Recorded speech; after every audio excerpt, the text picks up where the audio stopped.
how integral was it to get this, on a short week, just to get this session in, just to get you guys back on a routine of some sort? Yeah, I think it was very important just to get guys back in the building, working on the game plan. We've played this team once throughout this year, but really we've played them every year for the last, I think, 4 or 5 years. So I think it's two teams that are very familiar with each other. So the wrinkles that they put in, that we put in, that we adjust to, those are going to be key to winning this game. So again, just trying to come in here and be as prepared as possible for game day. To that point, you guys played sort of recently, week 14, but has enough changed? How much can you pull for a game that was just that long ago when you're getting ready for a matchup like this?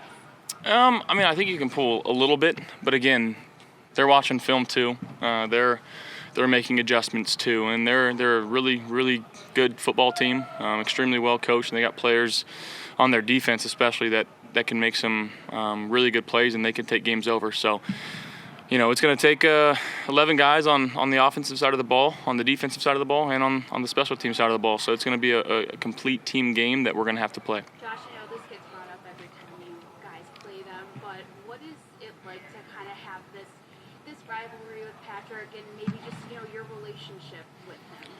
Yeah, I think I'd consider us fairly good friends, and obviously in the off season we tend to play some golf together. At least we have in the last few off seasons. But he's a fantastic player. His track record and his resume speaks for himself at such a young age, and one of the greatest quarterbacks to already play this game. And he's still growing and still getting better. So yeah, he's not an easy matchup for any team. They've gotten the best of us in the playoffs in the last few years, and we finally got a home game, and just got to go out there and put our best foot forward and play as hard as we can play. When you golf, does he say anything? Does he bring anything up? No.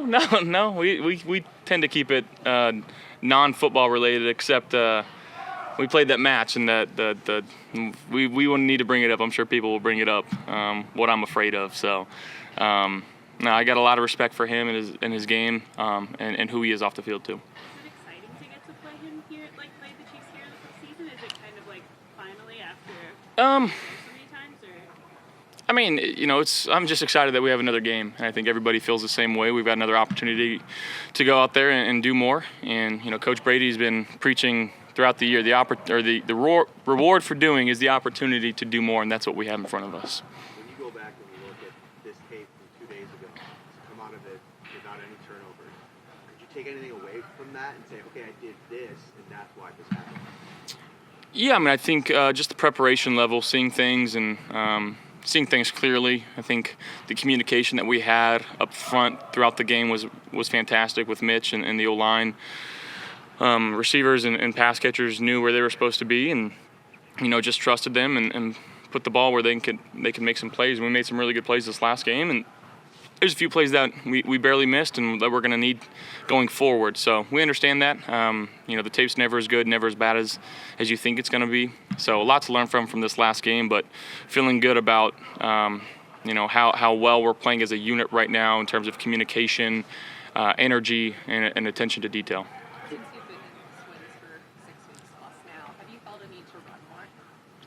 No, I don't think so. I'm just trying to take what the defense gives me, and sometimes it presents itself where we may not have the best man answer within our concept, and thinking maybe they're dropping out and playing zone and they play man, and sometimes when you play man, no one really accounts for the quarterback. But going back to a few weeks ago, they did in some of their third down packages. They had a spy, and so sometimes it's not as easy to do that, and you're going to have to rely on other guys to go and win and make some plays. And I got a lot of confidence in our guys to go do that. How do you look back on that touchdown run, with everyone telling you to slide in that moment and then continuing to go? Do you in this kind of situation I'll slide next time, or how do you view that, being able to take a run like that? Yeah, I'm not quite sure what I take from it. It was the first time in my life that I've ever ran and got to look up at the screen as I was running, and I saw nobody behind me. So that was a cool feeling. It was really cool. But I don't know,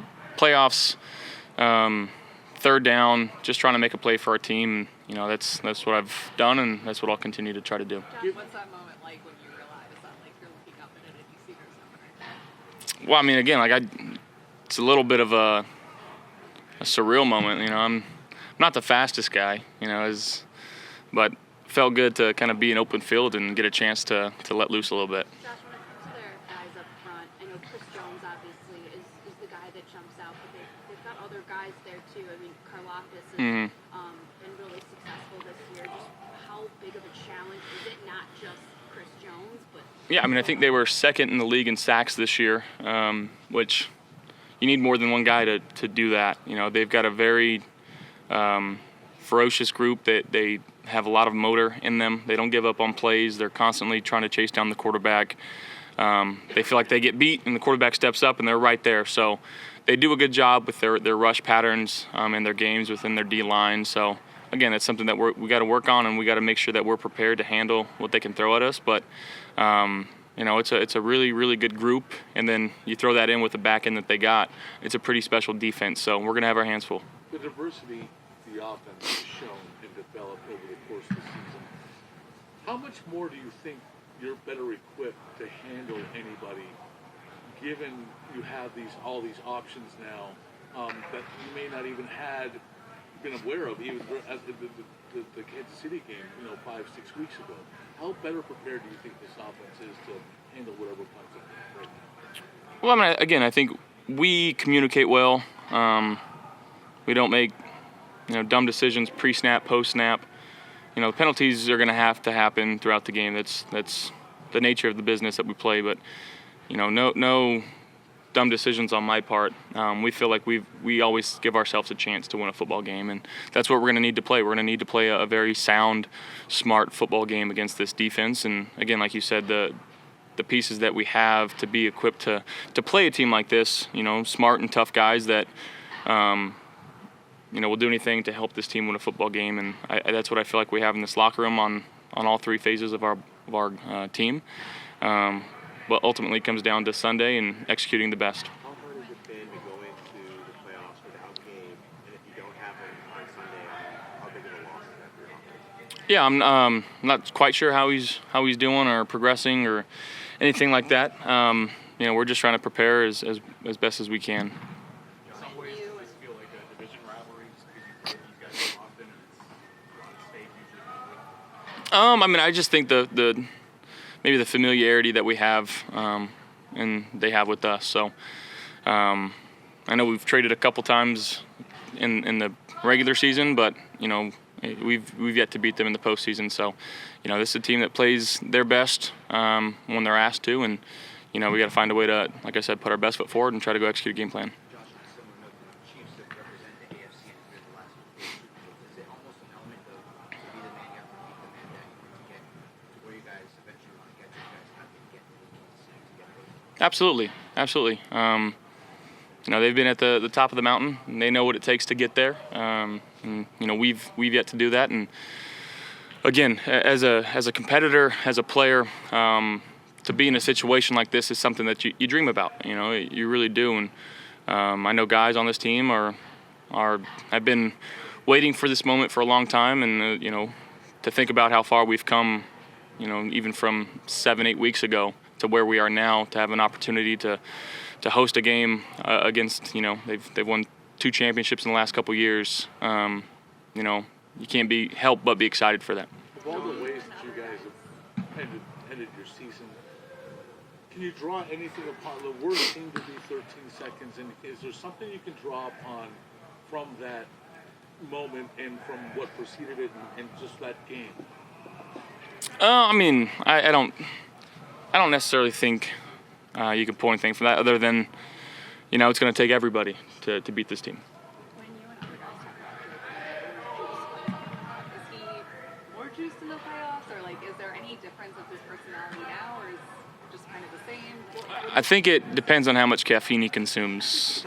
He gets the caffeine jitters quite a bit. No, but he's an extremely positive guy. You know, he's done a fantastic job in a pretty tough situation. You know, and guys respect him, and you know, we trust what he calls and what he says, and you know, just trying to go out there and execute whatever he calls.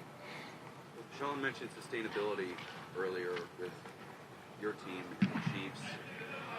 What's been the secret in your opinion, from your view, to your team's sustainability over these past 4 years, 4 straight divisional trips? Well, I think it starts at the top. You talk about the direction of who sets the direction of this franchise, and it starts with Beane and McDermott and the plan that they've had really since they've gotten here, the players that they've brought in, and the leadership that we have on this team. So I think it's a trickle-down effect, but it starts with them.